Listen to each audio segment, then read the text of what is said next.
and girls, she's done. Kinda. Hinges never came, but I attempted to make some, but the pipe that I had was just too thin, so they were too tight, it wasn't working. So I just put on some temporary ones like I discussed in a previous video. I just have them tacked on there just so I can do the framework. I got a little crazy again today.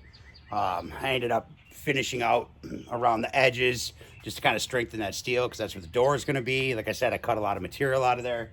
So anyway, it turned into a whole thing. I ended up spending my whole day doing this, but she's ready. So I'm going to give her a burn in. I got it, inside is all coated with flaxseed oil. I'm going to coat the grates with lard. And we're going to light a fire in it. I'm going to let it just kind of burn in, let it, sink in, let it do its thing. I'm still waiting to paint it for the hinges. But another thing is I made the slam doors and they feel a little tight, but I want to see after it heats up. I just want to see how it behaves after everything heats up, all the metal heats up. Am I going to have to grind down the little nubs a little bit more?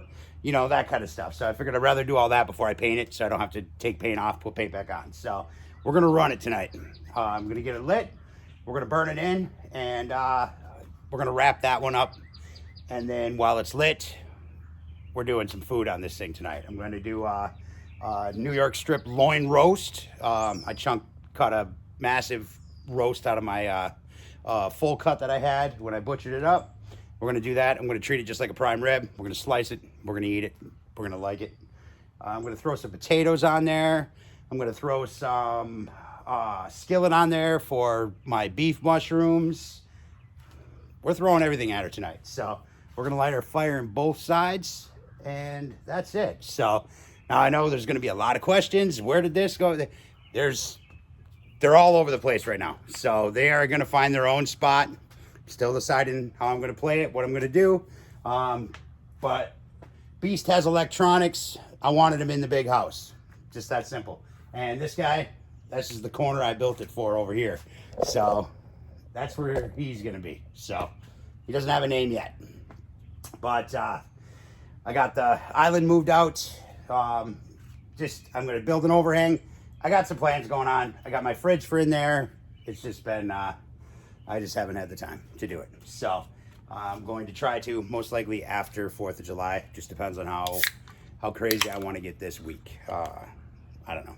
You never know. So sometimes I get a wild hair on my ass and I just go for it. But let's do just a quick. You guys seen most of it yesterday. But hey, here, you know what? Let's go this way. All right, so here she is. I got, like I said, I framed out around the doors. I brought in the corners a little bit just so they're not airtight. I want to avoid cutting vents in. Like I had said, most of them don't even have front doors. So I don't think venting is going to be an issue at all. I don't think airflow is going to be an issue. I mean, the whole top is wide open, So it didn't have...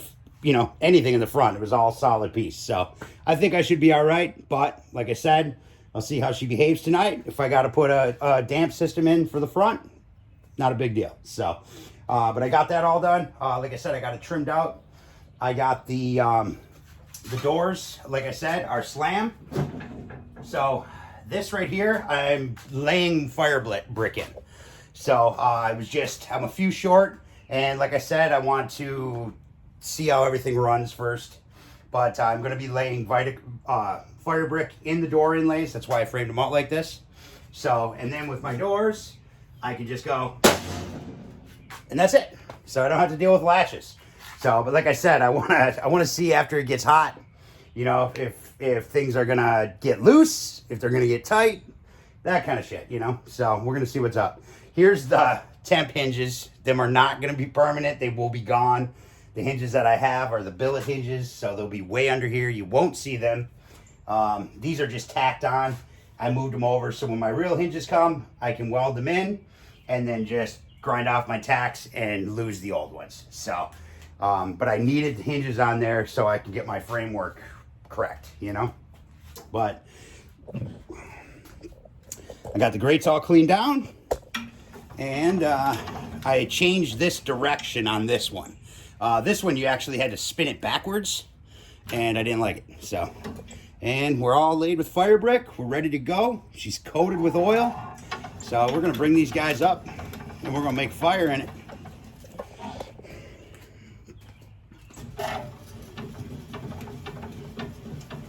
They all run nice and even now. Nice and tight. I got the tensioners good, so it'll hold some serious meat, you know, without any locks or anything like that. So, first off, let's get our doors open. Let's see what we got going on here. This one's really tight, so I might need to grind. It's just this side over here. I might need to take my nub down a little bit. I have little nubs underneath here, catching the door frames, you know, for the slams. So I might have to grind that one down a little bit. Like I said, I'll see how it behaves once it's heated up. So that's the whole point of this. The whole point, man. So first off, I'm going to take some coal.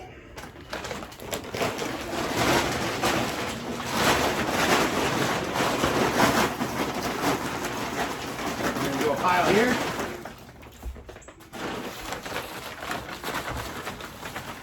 Oh, man. I'm gonna have to go get the other. Nah, you know what? I can move some of that. I don't have my gloves out here. So we're just gonna take some of this and put it right over there. If I could find my scraper, that would be ideal, but I do not know where it ended up. So I think it's in the garage from when I was cleaning this thing out, honestly.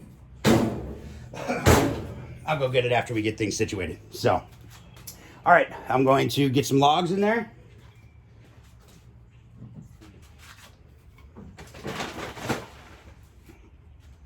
It's in the garage, buddy. So, I'm just going to take a couple splits. I like a stack. I like rack fires, man. They burn well. So I'm going to go just like that.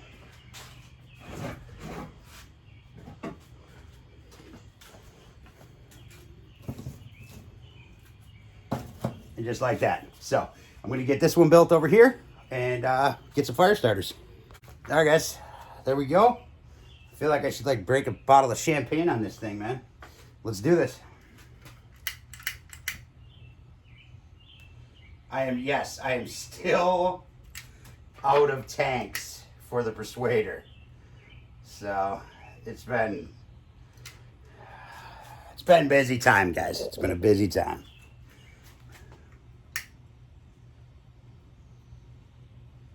I haven't been able to get anywhere, but we're back to our regularly scheduled programming till the next project. All right, so I'm gonna let them guys just roll and get a nice bed of coal going. And then I'll close up the doors. And I got my rake here now. This guy.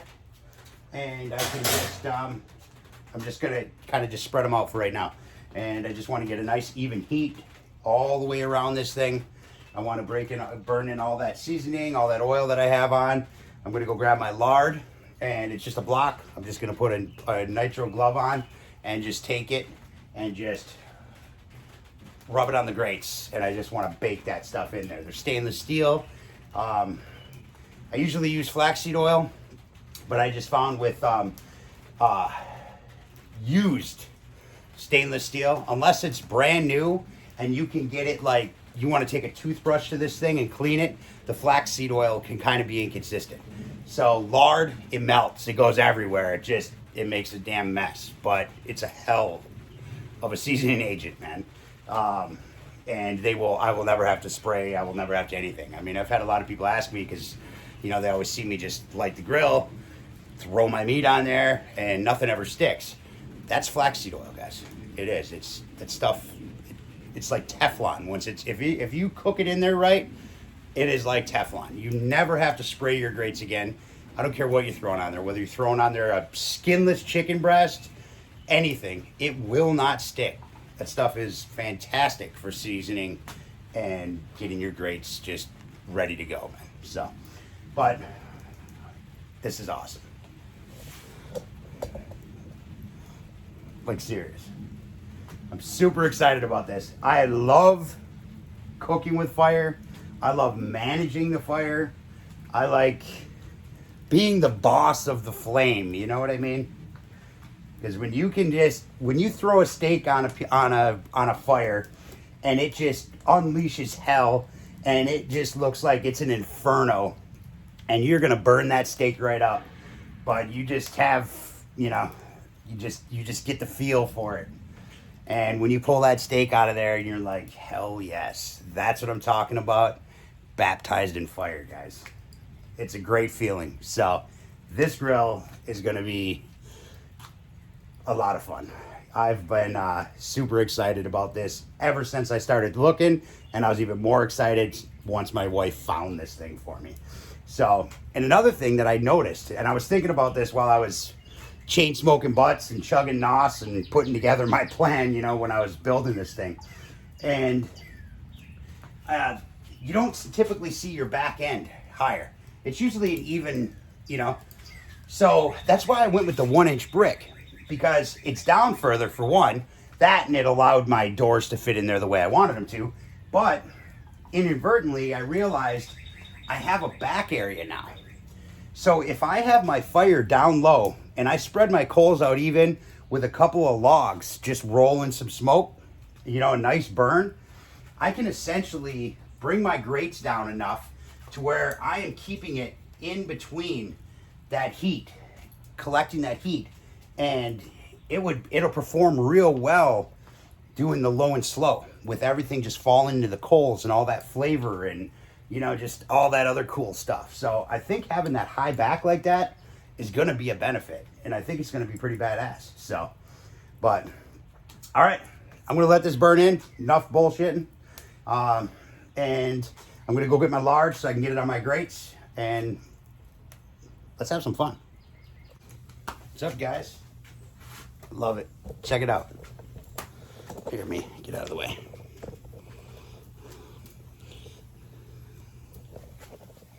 Here we are. Both our racks are ripping. Nice and hot. I got my grate gauges on here.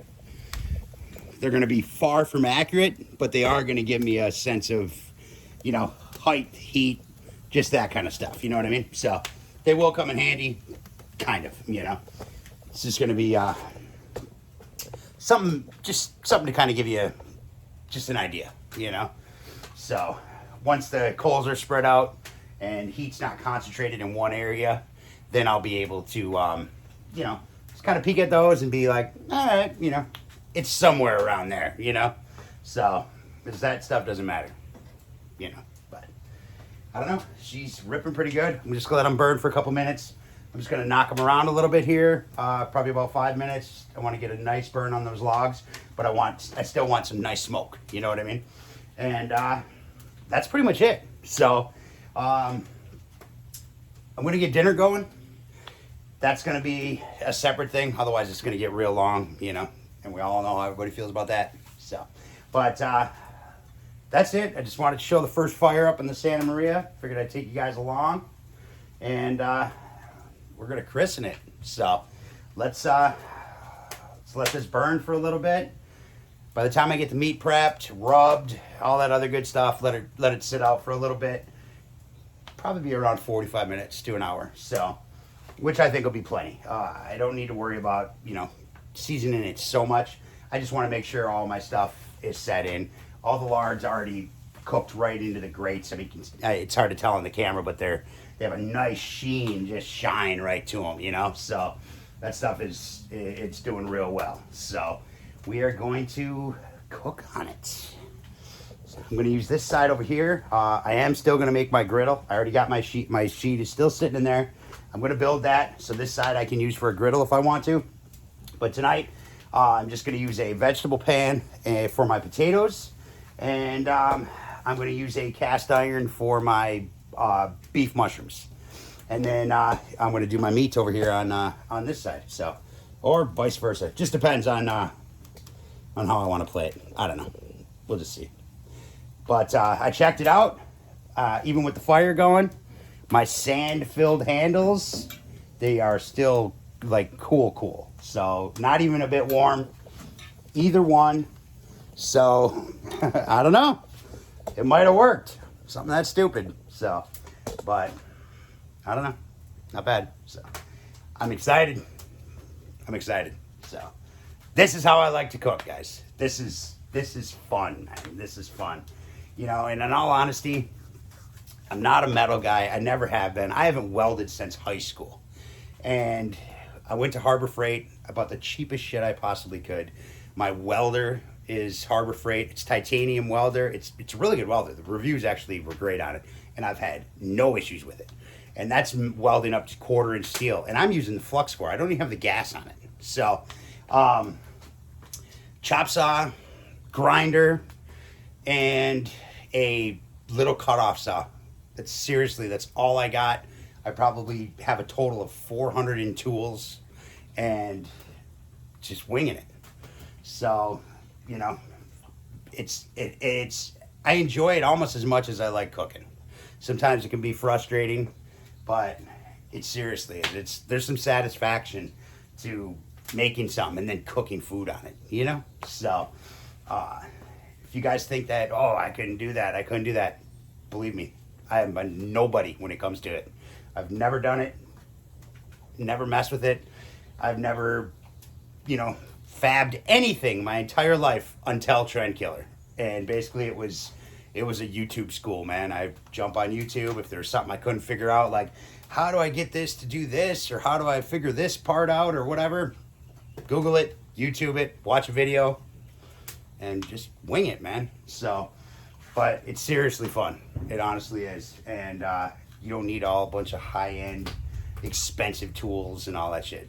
Sure, there are some things that I could use that would seriously make my days go easier. Plasma cutter, that kind of stuff. But it's not necessary, So you can do it all. I've cut all my sheets with my Dremel chop saw. I burned through a lot of discs, but the discs are $1.50, man. So, all right, that's it, guys. That's the Santa Maria. She's got a fire in her, and I am excited. So, let's cook some meat. And that's all I got. Later.